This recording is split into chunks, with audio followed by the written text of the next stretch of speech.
Hi everyone, welcome back once again to the channel. मेरा नाम है सुनिधि सहानी और आज इस वीडियो में हम सोशोलॉजी का मॉक टेस्ट कर रहे हैं। इस मॉक टेस्ट में 50 क्वेश्चंस हैं जिन्हें हम सॉल्व करेंगे।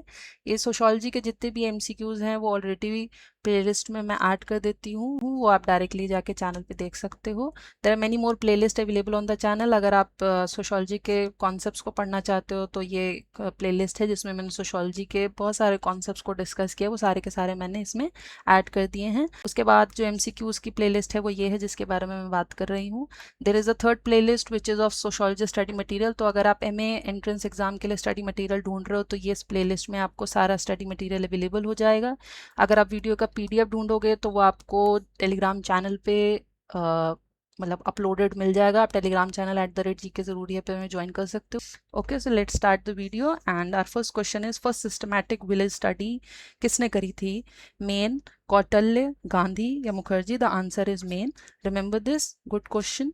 नेक्स्ट क्वेश्चन इज ग्रामशी का कॉन्सेप्ट क्या है? पावर, कैपिटलिज्म, मार्केट या hegemony? The answer is hegemony. देखिए, हर थिंकर का कुछ ना कुछ कॉन्सेप्ट होता है। लाइक डरखाइम का आप देखोगे तो सोशल फैक्ट हो गया, ऑर्गेनिक मैकेनिकल सॉलिडारिटी हो गया। उसी तरीके से मार्क्स का जो है हैव और हैव नॉट्स का कॉन्सेप्ट हो गया, या हिस्टोरिकल मेटरलिज्म का कॉन्सेप्ट हो गया। तो हर थिंकर का कोई ना कोई एक कॉन्सेप्ट होता ज़रूर है और एग्जाम में ऐसे कॉन्सेप्ट से रिलेटेड या की टर्म्स जो कीवर्ड्स होते हैं ना उनसे क्वेश्चंस आते हैं।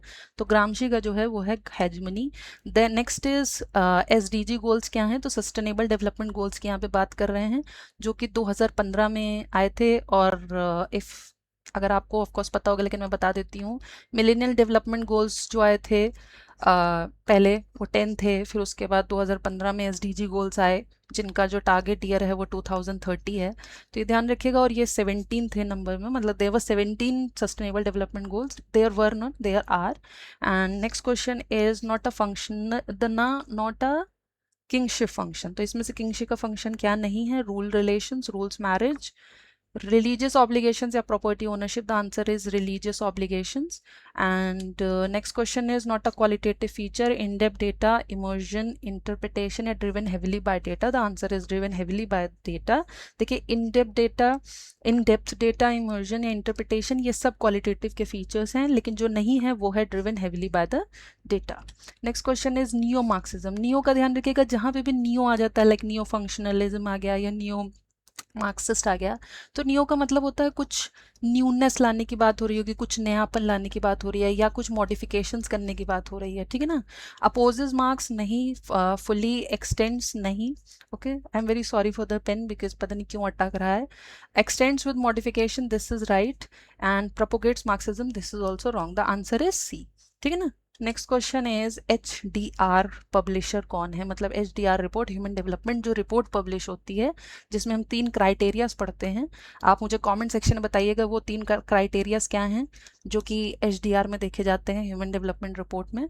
तो इसके जो पब्लिशर हैं वो है UNDP, United Nation Development Programme. Next question is measure satisfaction etcetera. तो इसमें से ये तो पहली बात तो जितने भी ऑप्शन है ये टाइप्स ऑफ स्केल्स हैं।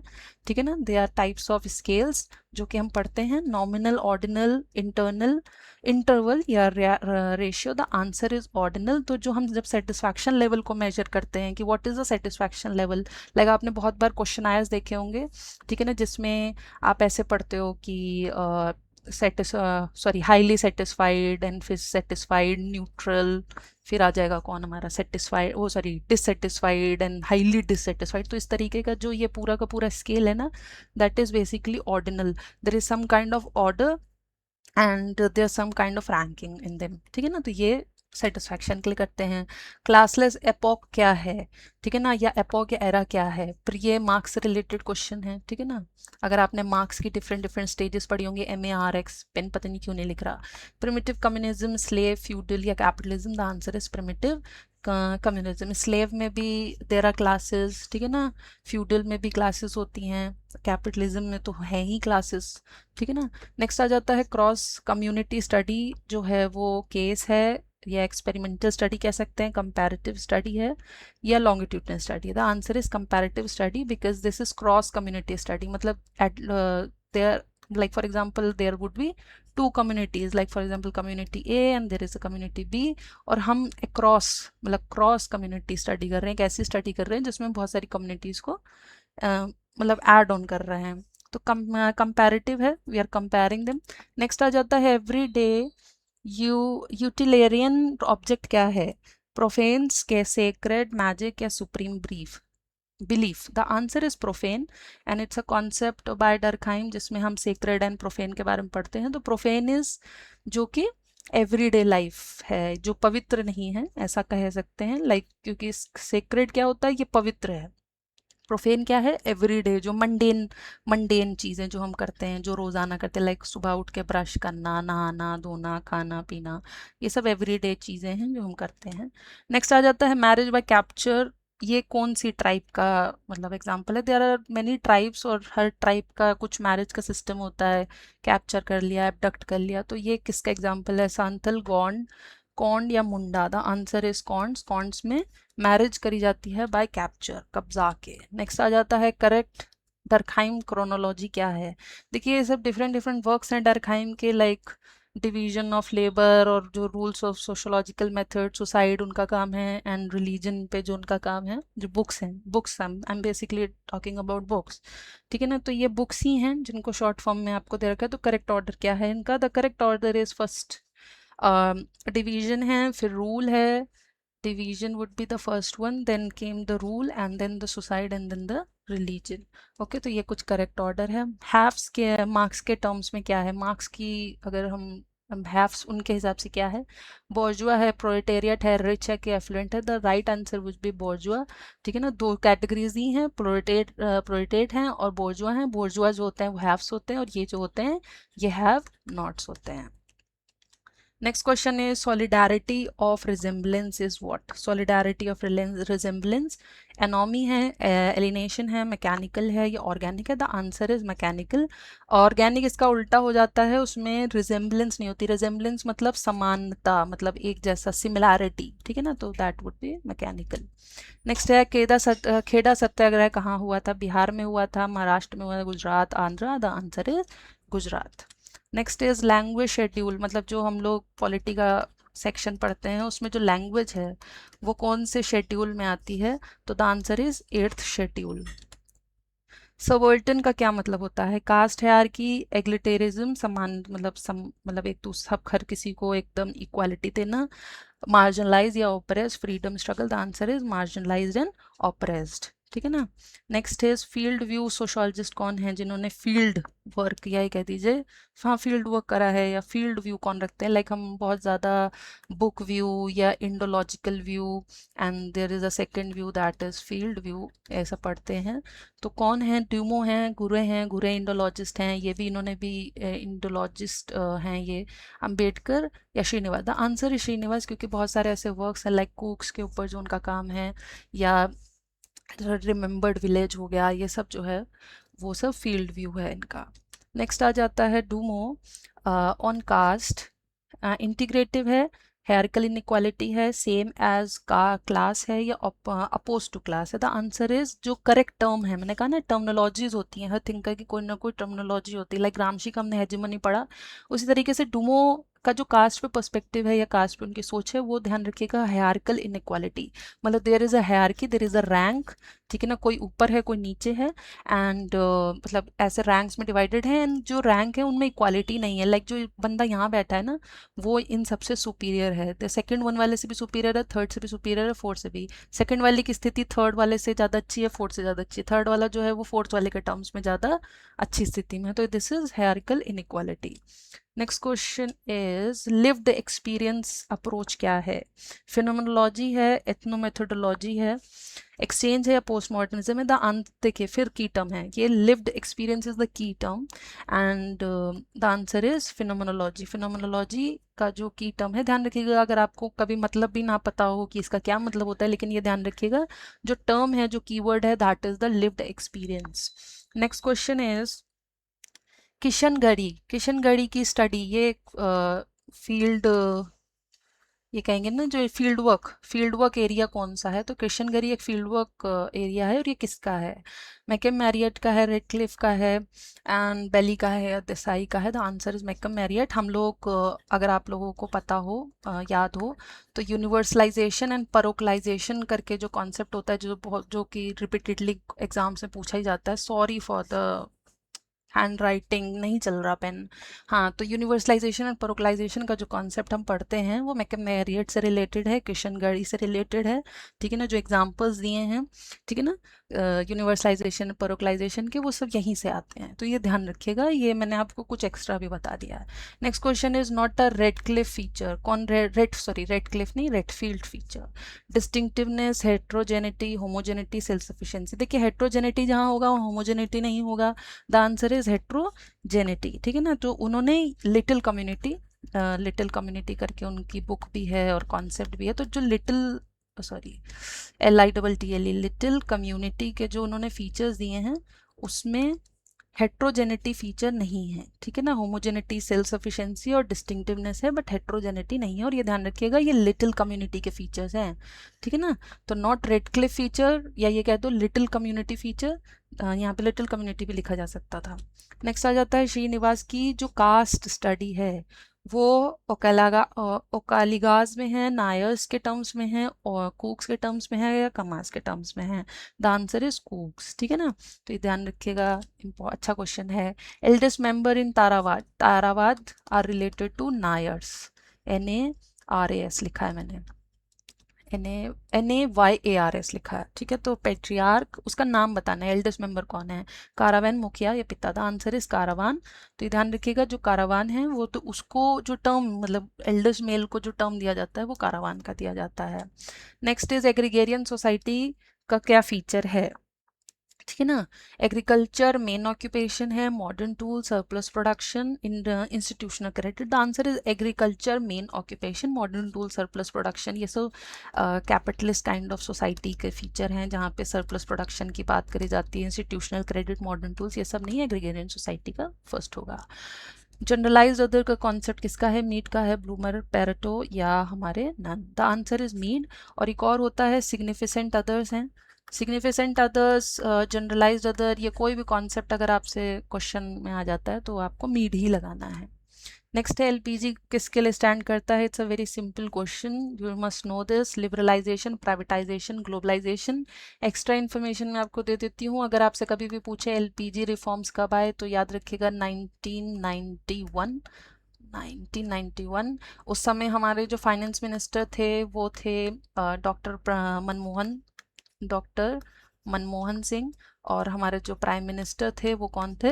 नरसिम्हा राव थे। तो ये ध्यान रखिएगा, एनआर मतलब नरसिम्हा राव, ठीक है ना, क्योंकि पूछा जा सकता है। Which of the following was the simplest form of society in terms of economic organisation? Pasture and Horticulture Society, Hunting Gathering Society, Agriculture Society, Industrial Society? The answer is Hunting and Gathering Society. Okay.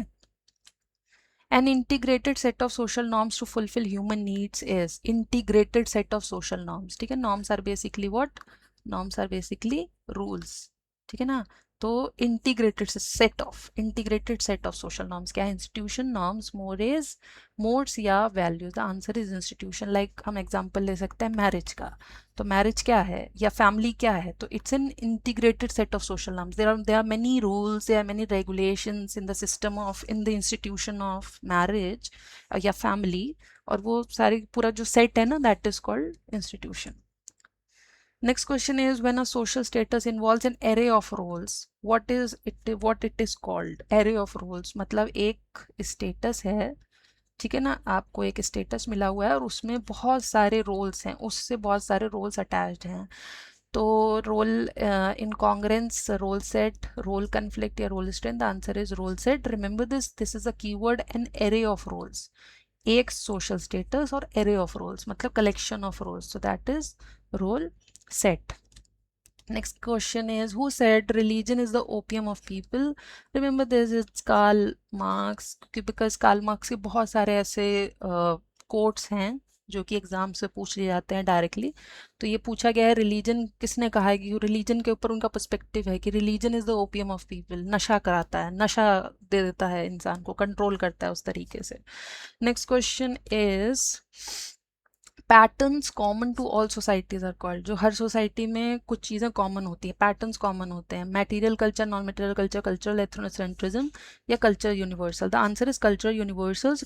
Culture universals का मतलब है कुछ ऐसे traits हैं या कुछ ऐसी चीज़ें हैं जो हर कल्चर में, हर सोसाइटी में मिल जाती है। लाइक फॉर एग्जाम्पल अगर हम मैरिज सिस्टम की बात करें एशिया के साइड में, तो मैरिज को बहुत ही पवित्र बंधन माना जाता है। अगर आप जापान चले जाओगे या फिर आप इंडिया के ही टर्म्स में देख लो, तो इंडिया के आसपास का जो आप जोग्राफिकल लोकेशंस देखोगे, ठीक है ना, तो ऐसा नहीं है, बहुत सारी चीज़ें डिफरेंट है, बट कुछ ऐसे सिस्टम्स हैं, कुछ ऐसी चीज़ें हैं जो बहुत ज़्यादा कॉमन है, तो that is culture universals. Next question is not functionalist proposition. System of parts, parts maintain equilibrium, independent parts cause conflict, stable patterns ensure solidarity. The answer is independent parts cause conflict. तो this would be wrong क्योंकि उसने पूछा not functionalist preposition. Functionalist क्या नहीं सोचेंगे, independent parts cause conflict, ऐसा conflict जैसी चीज़ें वो कुछ नहीं सोचते हैं, ठीक है ना। इवन डरकाइम भी क्राइम को फंक्शनलिस्ट मानते हैं, फंक्शन मानते हैं। नॉट गूरेज कास्ट फीचर, गूरे के बहुत से मतलब करीबन मतलब बहुत सारे उन्होंने कास्ट के फीचर्स दिए हैं, उसमें से इनमें से कौन सा नहीं है। Segmental division, intercaste dependence, hierarchy, या फिर हम इसको कहें civil disabilities. Answer is intercaste dependency, dependency बोल रही हूँ, dependence. This is not the feature given by Ghurye. Next question is exchange theory के सोशोलॉजिस्ट कौन है? Garfinkel, Homans, again Garfinkel, repeat हो गया, Levi Strauss. The answer is Homans, ठीक है ना। ये होमन्स जो एक्सचेंज थ्योरी होती है उसमें बहुत सारे हम थिंकर्स पढ़ते हैं, होमन्स उसमें से एक है। नेक्स्ट आता है foreign culture imposed without consent leads to what? Cultural assimilation. Foreign culture है एक तो विदाउट कंसेंट है, cultural assimilation, cultural shock, cultural annihilation या cultural accommodation. The answer is cultural annihilation.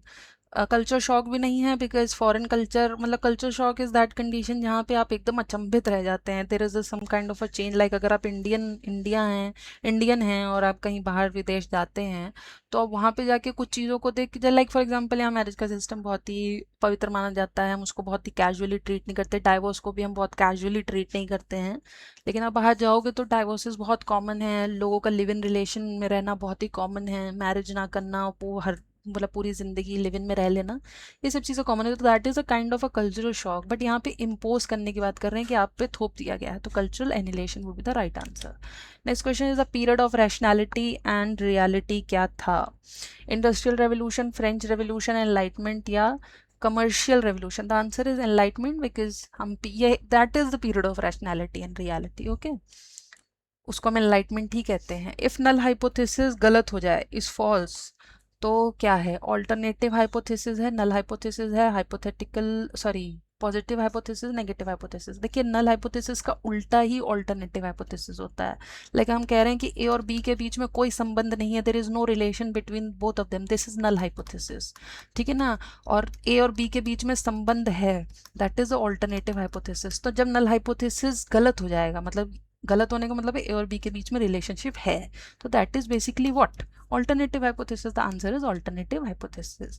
Unconscious beneficial functions को हम क्या कहते हैं? Unconscious है, मतलब we are not conscious about them, ठीक है ना। हम मतलब हम ऐसे प्रोसेस नहीं कर पा रहे हैं कि ये कैसे हुआ, ये फंक्शन कैसे हुआ। तो manifest is what we want to, like हम कॉन्शियसली जो चीज़ सोचते हैं, दैट इज मैनिफेस्ट। आजकल मैनिफेस्टेशन का प्रोसेस भी चलता है कि हम कॉन्शियसली सोचते हैं कि मेरा यहाँ पे एडमिशन हो जाए, या मेरा ये चीज़ हो जाए, या मेरा ये हो जाए। लेटेंट, डिसफंक्शन या नॉन, और बेनिफिशियल भी है, तो the answer is latent. Latent इसका उल्टा है मैनिफेस्ट का। Next is not an informal means of social control, informal, ठीक है ना। फॉर्मल क्या होता है? जो लॉज वॉज में लिखा हो या जो लीगल सिस्टम है, दैट इज फॉर्मल। इनफॉर्मल नहीं है। पुलिस का फोर्स लगाना, कोरिजन करना, टैबूज करना, कस्टम करना या फोकस करना। देखिए ये सारे के सारे ऑप्शन जो है वो इनफॉर्मल के ही हैं, बट क्वेश्चन में नॉट पूछा गया, तो पुलिस का फोर्स लगाना, या ये कह दीजिए लीगल, लीगल टर्म से बात हो रही है ना, पुलिस, लीगल, कोर्ट, ये सब किसके एग्जाम्पल हैं? ये सब फॉर्मल सिस्टम है, रूल्स लिख चुके हैं और ये अपने रूल्स के बेसिस पे चल रहे हैं। और पुलिस ऐसे नहीं कार्रवाई करती है, वो भी रूल बुक के हिसाब से चलती है। नेक्स्ट क्वेश्चन है, करेक्ट सीक्वेंस क्या है सोशलाइजेशन का? ये एक तो फ्रूइड के सोशलाइजेशन स्टेज एक तरीके से मान लीजिए आप वहीं हैं। देखिए पहली स्टेज तो ओरल ही होती है, तो सबसे पहले ओरल आता है, फिर एनल स्टेज आती है, ऑडिबल है, एडोलसेंस। देखिए एडोलसेंस तो सभी में लास्ट में है, oral, anal, audible and adolescence. Interactionism को कॉइन करने वाले ब्लूमर थे, मतलब इस कॉन्सेप्ट का नाम देने वाले, कि द कॉन्सेप्ट का जो प्रॉपर नाम होता है नामकरण, नामकरण करने वाले ब्लूमर हैं, ठीक है ना। Next is who stress merit, merit, merit मतलब आप फॉर एग्जांपल कहीं पे अगर आपका एडमिशन होना है, अगर 95% पे होता है तो मैरिट के बेस पे होगा, ये नहीं कि आप रिच हो या मतलब आप अपना सोर्स लगा दो, या किसी भी मतलब जो भी है वो आपका मैरिट मतलब आपके मार्क्स या आपके स्किल्स के बेसिस पे होगा, ठीक है ना। तो कन्फ्लिक्ट थ्योरिस्ट हैं, फंक्शनलिस्ट हैं, interactionism. The answer is functionalist, because Parson का अगर आप थ्योरी ऑफ स्ट्रैटिफिकेशन पढ़ोगे तो आपको ये पता चलेगा कि मेरिट बेस्ड स्ट्रैटिफिकेशन की बात करी है उन्होंने। नेक्स्ट आता है क्रिटिकल थ्योरी स्कूल को हम और क्या कहते हैं? The answer is Frankfurt school, इसको तो याद करके रखो, क्रिटिकल स्कूल का दूसरा नाम ही फ्रैंकफर्ट स्कूल है। नेक्स्ट है the author of wages, labour and capital कौन है? ठीक है ना, हीगल, मार्क्स, इंगल्स या Stalin? The answer is marks. तो मार्क्स जो है वेजेस, लेबर एंड कैपिटल के भी थिंग वो हैं, ऑथर हैं। Next question is impact assessment design. Impact assessment design is what, कि क्या इम्पैक्ट मतलब क्या इसका असर होगा, अब हम उसका एसेस कर रहे हैं। असेसमेंट मतलब होता है हम उसकी जानकारी प्राप्त कर रहे हैं। तो case study method, experimental design या केस स्टडी डिज़ाइन, ये क्या बोलते हैं इसको, एक्सपेरिमेंटल डिज़ाइन, डायग्नोस्टिक या pre post would be the right answer. Next आ जाता है the design using control group. देखिए कंट्रोल ग्रुप आ गया, कीवर्ड आ गया, the answer is experimental. Okay, next is not a social fact. तो सोशल फैक्ट के बहुत सारे फीचर्स हैं जो कि डर्कहाइम ने दे रखे हैं। मैंने आई थिंक इनिशियली बता दिया था कि कुछ की टर्म्स होते हैं जो थिंकर से रिलेटेड होते हैं, तो सोशल फैक्ट डर्कहाइम से रिलेटेड है। एक्सटीरियोरिटी है, बाहर से मतलब it's exterior, social fact is not internal, it's exterior.